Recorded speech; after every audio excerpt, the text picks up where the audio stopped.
Let's talk about net dormancy.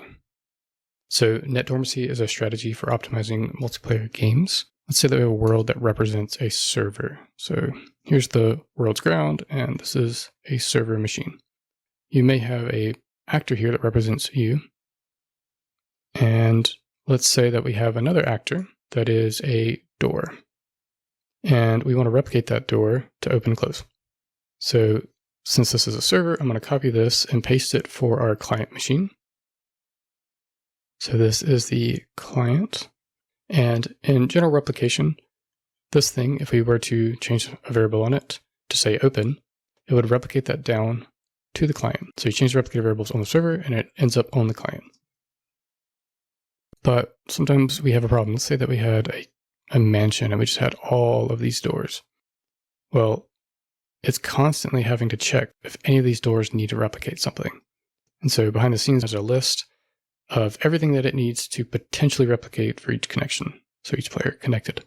So you imagine this list could have all these actors in it, and it's just constantly having to iterate over all these actors and determine, do you need to replicate? No. Do you need to replicate? Yes. Do you need to replicate? No. No. Yes. No.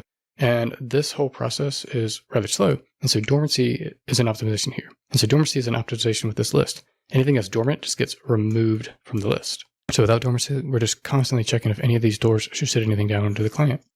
But with dormancy, suddenly we know nothing gets sent from any of these because they're effectively dormant. So let's say you actually did want to open the door. So on the server, you change the variable state to open, but because it's dormant, nothing gets sent down. So you have a couple options. You could have set it to awake and then change it to open, or you could flush the dormancy and then set it to open, and that'll send it down to the client. Now, it's important to know that the documentation says that you should change it to be awake and then change variables, or flush and then change your replicated vars.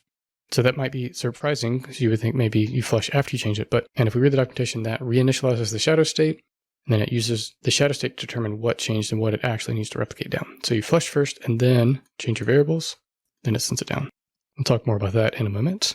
But it's important to note that dormancy is not relevancy. So there's a similar concept, which is relevancy. I have a video on relevancy, so you can check that out for more information. But for dynamically spawned actors, which a door probably isn't an appropriate example, but for something like another moving actor, that may be a more appropriate example. So there are different relevancy strategies, the simplest of which is a distance check. So in this case, the sphere represents the distance that a client would need to be for this actor to be relevant for it. So you can see here that this guy is not in that sphere. So this actor actually will be removed from this client. So if this client looks this way, it's not even going to see this actor. However, if that relevancy distance included that other person, then this player here would deem this actor relevant, and the server would make sure that that actor is spawned on that client if it's a replicated actor. And so I think of dormancy as a strategy in addition to relevancy. So if the actor is relevant, then we determine, is it going to be dormant for that client? And so if it's dormant, then we're not going to send any variables down. But if it's not dormant, then we'll start replicating things down. And we'll talk more about that later. But note that the documentation does say that if you were to change a bunch of variables and then change this to be from dormant to awake, that you're not guaranteed to get all of those variables under some circumstances. And so it's recommended that you don't actually change replicated variable state while an actor is dormant. Either make it awake or flush right before you change the variables, so that way you can be sure that your replicated variables actually make it down to the clients. So here's the official documentation for dormancy. You should give this a read, but I've highlighted a few important notes from here. The first is that dormancy is one of the most impactful server optimizations you can do for a multiplayer project. There's a net driver, and the net driver has a list of replicated actors that are relevant for a connection, and it has to iterate those each time. Dormant actors are not added to that list, and awake actors are added to that list. So network dormancy is effectively a filter of what actors get put into that list, since iterating over it is expensive. It also notes that you should actually call flush dormancy before changing any replicated properties. So you flush first and then change things. And there's more on that below. And it also notes, because of that, actor's replicated state should not change while it's dormant, as these changes might be lost when the actors awoke, and more of that below. It also notes that actors with frequent updates, like pawns, shouldn't really use dormancy. They're probably not going to benefit from it because there's additional overhead from flushing and changing dormancy state. So you have to do this too frequently, it might just be better to have the actor be awake. It's also worth noting that actors that would have been destroyed by relevancy may not be destroyed on the client if they're dormant, because a dormant actor is not checked for relevancy. So whereas you might expect something to get spawned out, if it's dormant, it may not. So something to be aware of. It also notes that dorm never can actually still be made dormant, and that dorm partial is planned for deprecation. So before you use the dorm partial concept, you should think twice about that and perhaps pick a different strategy. It notes that the flush net dormancy forces the actor to replicate at least once for all the connections that it's relevant for without changing its dormancy state. There's also a force net update, which flushes the dormancy, but also ensures the actor is considered for replication on the next net update. So it's useful for one-off updates in a single frame. And also it notes that after an actor dormancy is flushed, the actor may send multiple updates, and it doesn't immediately become dormant again. So the actor continues to replicate until its subobjects have no more unacknowledged changes that should be sent. So I think this is why potentially if you update a replicated property on a tick, your actor will stay replicating and won't go back to being dormant. And here's where it gets into why you should flush dormancy first, or changing it to awake, do that first, and then change your properties. And it should be called before making changes to the replicated properties. Waking a dormant actor reinitializes the actor's shadow state, and it goes into what shadow state is. Effectively, it's keeping a state of what it thinks the actor is for the replicated clients and what it actually is now, and it's able to detect that something changed, and it can only replicate what changed. And so when you flush the dormancy, it seems to copy the shadow state over from the current state of the actor, so you can potentially lose some updates. It says this is why you shouldn't change replicated state while it's dormant. These changes won't be detected when comparing properties for replication. So it does note that, however, in most cases, making these changes still replicate as expected, but you shouldn't rely on it. And then it gives an example of where it can fail. It also notes that blueprint actors will automatically call flush when you change a replicated property. So this is probably to avoid this situation here where you lose some network changes. And then it mentions there's some logging categories you can bump up if you're trying to debug dormancy. And there is this dormancy enable. So it's a switch to enable and disable dormancy, which allows you to quickly determine if you have an issue with dormancy. There's also a dormancy validate, which helps you detect if actors are changing the replicated properties while dormant, which above is where it said avoid that. And then there's some other CVARs for like changing the time it takes an actor channel before it goes fully dormant, things like that. So you should give this a read. There's more things in here, but those are the highlights I noticed. Hey, I need to put a disclaimer for the code example I'm about to show. I made a mistake in setting up this example and found it during editing the video. It is hard to remove from the video, so I'm going to edit in some clarifications where it happens. Effectively, I did two things the documentation advises against. I continually write to a replicated variable while the actor is dormant without flushing. And when I flush net dormancy, I do it after I have changed the replicated state instead of before changing the replicated state. I thought about trying to create a different example, but this example does clearly demonstrate some useful information, given that we know it isn't best practice. It shows that changing a replicated variable in C++ while dormant doesn't replicate it to the clients. So I have left it in, and I will clarify at the portions where I do behavior you cannot safely rely on. I will make it clear what not to do. Let's take a look at dormancy in the engine. Here I have a replicated actor with its logic defined in C++. And you can see that there's a stream of numbers counting up. This is happening on the server and it's replicating down to the client. This is under what is normally the default in the engine for actors, and that is the dormancy is set to awake. So if you change something and it's dirty, it'll replicate down from the server for new properties. So you can optimize this by the concept of dormancy. And dormancy basically means you can make changes to the actor, but it's not like actively replicating. So we could be incrementing all these values and it wouldn't come down to the client.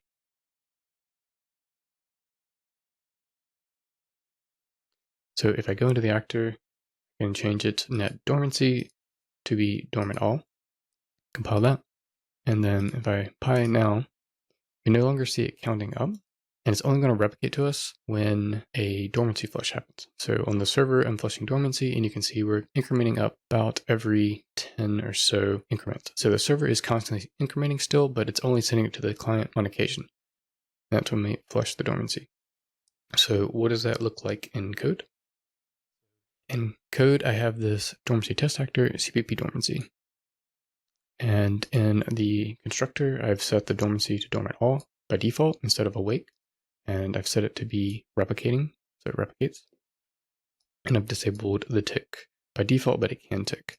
And so there's a couple of tests we'll run through this. We can set it on a timer or on a tick.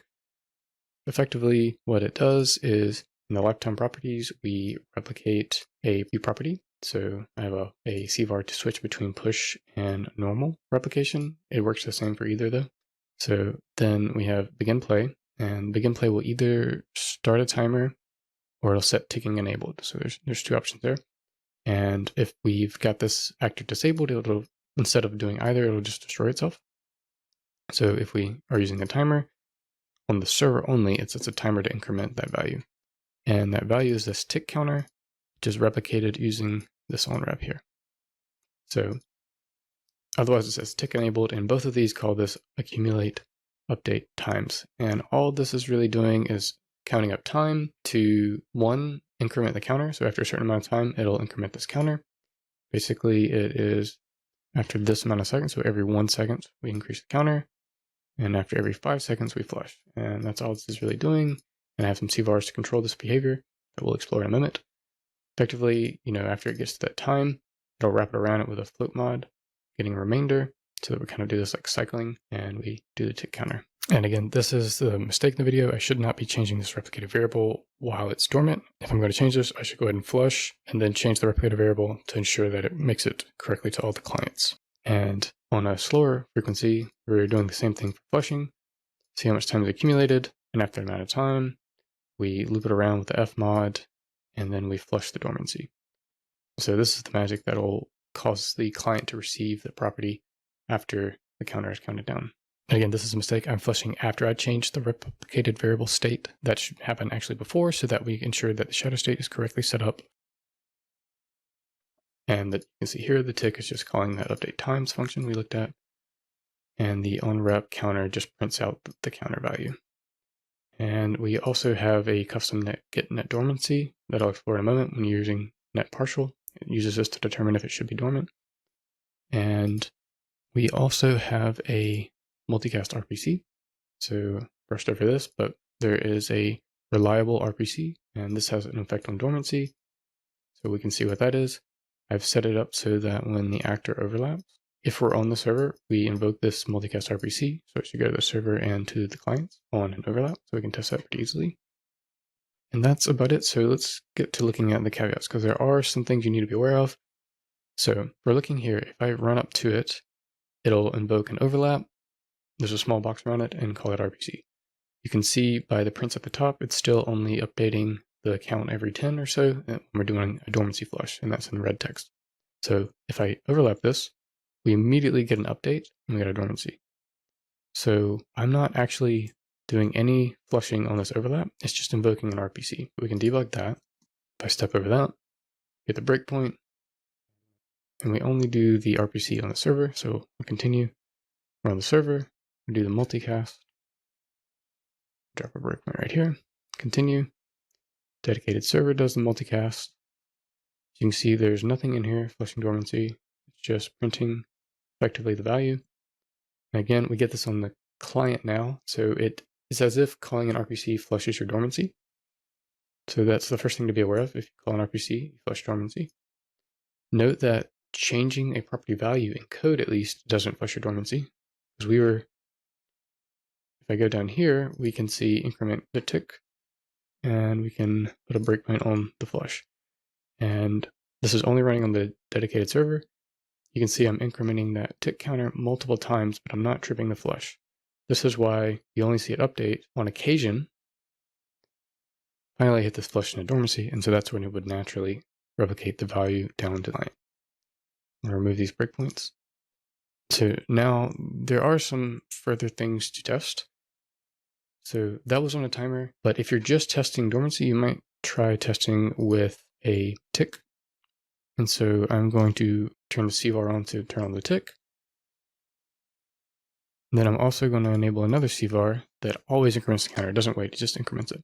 And if I run this, now you can see that we are getting a lot of updates, and the dormancy doesn't seem to be working.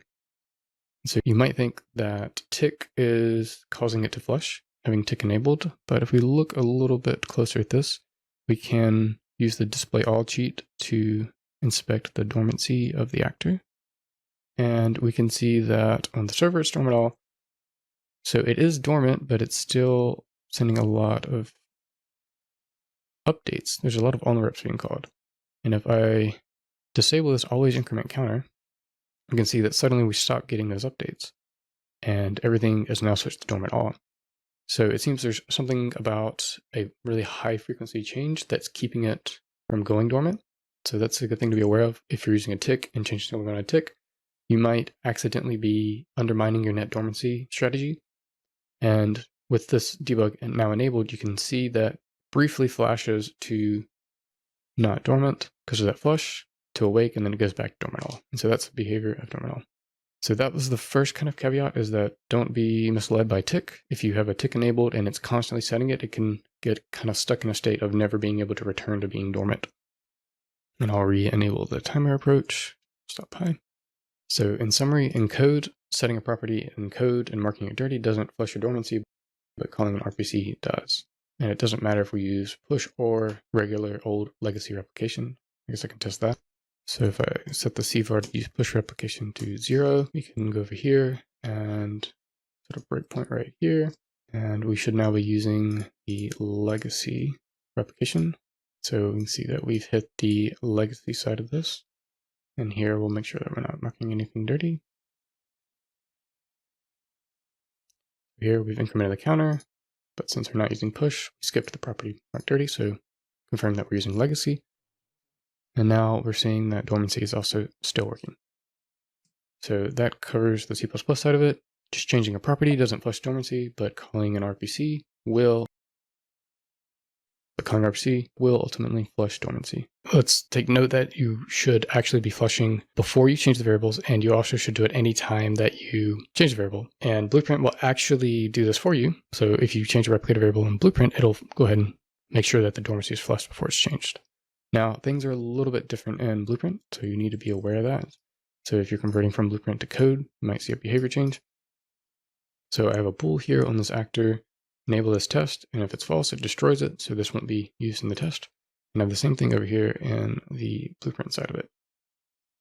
If we look at the Blueprint, it's very similar to the code. Effectively, we have a begin play that sets a timer, and on this timer, we're incrementing a value, and we're flushing dormancy.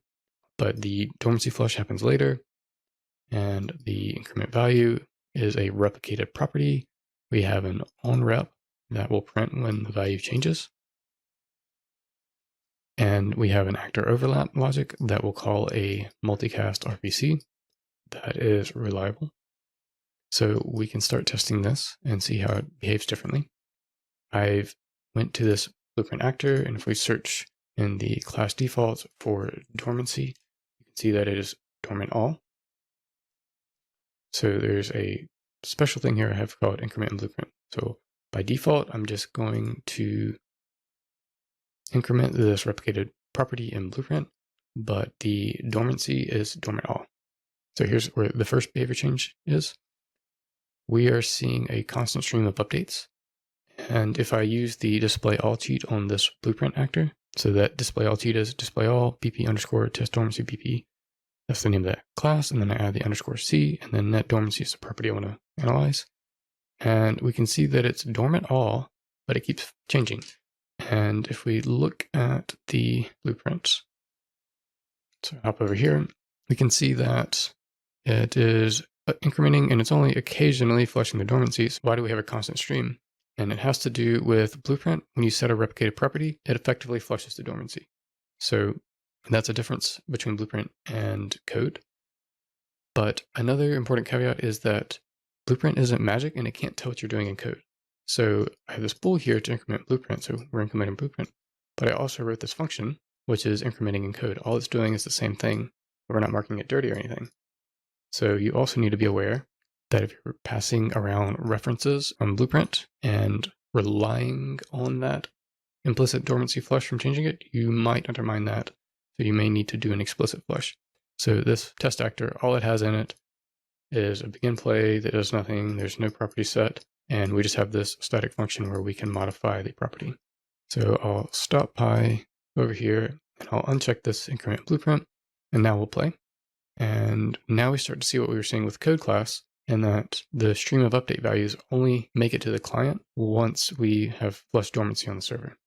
Note that the overlap has the same behavior, so we're going to overlap and call an RPC. And if I go down here and hit that overlap, we got an immediate flush. I'll do that again. I'll wait for it. We just did a flush. Now I'll step in. And we got an immediate RPC on the server and client, and we got an on rep because it caused a net dormancy flush. So the RPC itself caused all of the replicated variables to get replicated down to that had been marked dirty. So even though this was set in code, it still was able to detect that it was dirty and send it down to us. So don't think of it as RPCs are allowed to go through. It actually is a dormancy flush. So if we do that test with display all again, we can see that it is dormant all. And if I do the RPC, we get a quick flash to awake. We get a quick dormancy flush and causes the replicated variables to make it down to the client. Here's an example of where the timing of your dormancy flush matters. So I have an actor here that is DormantAll. If we look at the properties, DormantAll, and it's set to replicate. And what this thing around it does is spawn a component on this actor on the server and have that replicate down to the client. And so this spawner here can change when it flushes, and whether it flushes, awakes, does nothing, etc. And it has two settings: tweak the dormancy after create, which basically means do this setting before or after the create, and the other one here is do this flush setting before or after a destroy. So if we flush initially and then spawn the component, and then flush and then remove the component, everything works fine. So you can see the component spawned in. You can see we have that little tree, which is a replicated static mesh component. And when I step here, then it removes. So the server overlapped and removed the tree. If I go in here and I actually tell it to tweak the dormancy after we create it, and I say tweak the dormancy after we destroy it, we'll see an issue. And so here we are able to spawn it and then flush. So that was able to work. We were lucky in that regard, but if we try and destroy it, the server just destroyed it, but we never got that on the client. And so if you flush after a destroy, I suppose we're in that situation of we modified some replicated state while dormant, and so we weren't guaranteed to get that state down. And so this component is now stuck on the client. So that's why you really should flush before you actually change state. And just for clarity in the code, we have this spawn component function, and depending on the bool, it will either update the dormancy setting before we spawn it, which ultimately does a flush. So either flush before we do the spawn, or flush after you've done that spawn. And the same thing for the despawn, either flush before and then destroy the component, or destroy the component and then flush after, depending on that setting. So there are different types of dormancy. If we look at the code for the actor that's done in C++, we have these dormancies defined by this enum. So we have never, meaning it's can never go dormant. We have awake, which is sort of the default one. So it can go dormant, but it's not currently dormant, and game code manages its dormancy. We have DormantAll, which is what we've been experimenting with, so it's kind of quiet by default. We're not wasting network bandwidth, but you can flush the dormancy to get things down to the client, or you can set it to awake. There is a Dormant Partial, which we'll look at in a moment. So this allows you to do custom logic to determine if it's dormant for a given connection, so like a player. There's a function to override. And then we have Dormant Initial, which the actor initially is dormant for all connections. So let's try that one first. So in the class defaults, I'll set it to Dormant Initial. And then, so let's disable the blueprint test and enable the code test. And then I'm going to pi, and we see it's Dormant Initial. We're waiting on a flush, and it flushed, and then it went to DormantAll. So that's all I'm aware of, is that Dormant Initial is kind of like starting at dormant. Eventually, if it changes and get flushes, it seems to go to DormantAll, but you might have different logic, I suppose, where you start Dormant Initial and then you just take it to Dormant Awake when it becomes game ready or whatever. Here's a quick test between DormantAll and Dormant Initial. So I have a DormantAll actor here and a spawner that will dynamically spawn the same actor. Then I have a hand-placed dormant initial one and a spawner that'll spawn that dormant initial. So we're testing hand-placed actors versus dynamically spawned ones. If I run that, you can see that in the top left corner, we got on reps from the DormantAll hand-placed. And then for the ones that were dynamically spawned are on the bottom. So that is dorminit1 and dormantall2. Those gave us on reps. All of these actors are changing an integer in begin play on the server and telling it to replicate down to a client. And it seems the difference between dormall and dorminit is that the hand-placed actors, not the ones that were dynamic spawned, but the hand-placed actors in the level, if it's set to dormantall, it'll give you an on rep. But if it's dormant initial, it will not give you an on rep.